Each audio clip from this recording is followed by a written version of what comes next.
The pen trembled in Maria's hand as she pressed it against the laminated menu, knowing that whatever she scribbled in the next 10 seconds could either save her son's life or end her career forever. The restaurant was silent except for the clinking of expensive silverware, and somewhere across the room, a man in a tailored gray suit was about to discover a message that would change everything. If you believe in second chances, in the quiet courage of people who refuse to give up, hit that like button right now. Drop a comment telling us you're watching. Share this with someone who needs hope today, and subscribe to Kindness so you never miss a story like this one. Maria had been a waitress at the Amber Room for almost 6 years, long enough to know every regular's order by heart, long enough to smile through exhaustion, so deep it lived in her bones.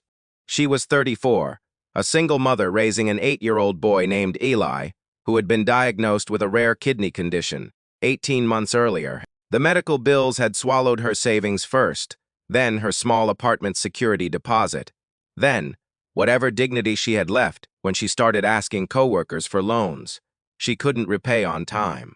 3 times before tonight, she had done something desperate. 3 times. She had quietly taken small amounts of cash from the tip jar shared among the staff, always intending to pay it back, always managing to before anyone noticed, always hating herself a little more each time. She wasn't proud of it. She lay awake most nights replaying the choice, wondering what kind of mother steals, even a little, even out of love. But Ellie's dialysis sessions cost more than her monthly paycheck, and the hospital didn't accept promises as payment. Tonight was supposed to be different. Tonight she'd promised herself she wouldn't touch that jar again. No matter how badly, the numbers didn't add up. But then her phone buzzed during her shift, a text from the hospital billing department, a final notice, and something in her chest cracked open.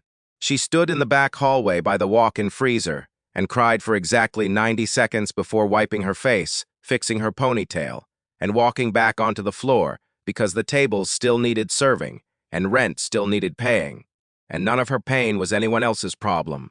That was when she noticed him. Table 12. A man dining alone, dressed like he'd stepped out of a business magazine, ordering the tasting menu without glancing at the prices. His name, she'd learn later, was Julian Vance, and he owned half the commercial real estate on that side of the city. He was the kind of customer who left generous tips and even more generous silences, the kind who barely looked up from his phone, and Maria had served him a handful of times over the years without him ever really seeing her. She almost walked past his table when the pull toward the tip jar came again, sharp and undeniable, like hunger. She stopped herself. Instead, in a moment she couldn't fully explain even to herself later, she grabbed a spare menu from the podium, and in tiny handwriting along the margin, she wrote something she never intended for anyone to see. Warning: this will be the 4th time I've thought about stealing from my coworkers. I have a sick son. I don't know what else to do. I'm sorry. She meant to crumple it and throw it away, a confession to no one, a way of talking herself out of the act. But her manager called her name, she set the menu down on the counter to help another table, and in the chaos of a busy Friday night, it ended up in the wrong stack. The one boozed to table 12. Julian Vance found it tucked beneath his water glass 20 minutes later. He almost dismissed it as trash, a stray order pad note, until he actually read the words. He read them twice. Then he set down his fork and looked around the dining room until his eyes landed on a tired-looking waitress refilling water at the far end of the room. Her shoulders slightly hunched, her smile a fraction too practiced. He didn't say anything right away. He finished his meal slowly, watching her without watching her, the way people who've built fortunes learn to observe everything, while revealing nothing. When she finally approached his table to clear his plate, he asked her to sit down for a moment. She hesitated, glancing nervously toward the kitchen, worried she'd be scolded for fraternizing with a guest. He assured her it would only take a minute, and something in his tone, steady and unhurried, made her lower herself into the chair across from him. He slid the menu toward her without a word. She saw her own handwriting and felt the blood drain from her face. She started apologizing immediately, words tumbling out about her son, about the hospital bills, about how she'd never actually taken anything tonight, how she was trying so hard to stop, how she would resign right then, if that's what he wanted. Julian listened without interrupting, and when she finally ran out of breath, he asked her a single question: what was wrong with her son? She told him about Eli, about the kidney condition, about the specialists in another city they couldn't afford to see, about nights spent doing math on napkins, trying to figure out which bill could wait another month. Julian listened the way almost no one had listened to her in over a year, fully, without checking his phone, without offering hollow sympathy just to end the conversation faster.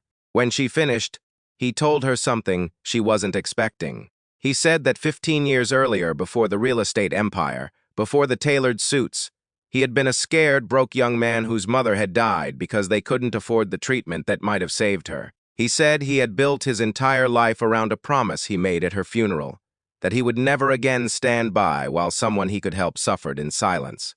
He said, most nights, sitting alone in restaurants like this one, he wondered if he'd kept that promise or simply hidden behind spreadsheets and business deals and forgotten the boy who once had nothing. He asked for the number of Ellie's hospital. Maria protested, told him she couldn't accept charity, that she barely knew him, that this felt like too much. Julian simply said that this wasn't charity.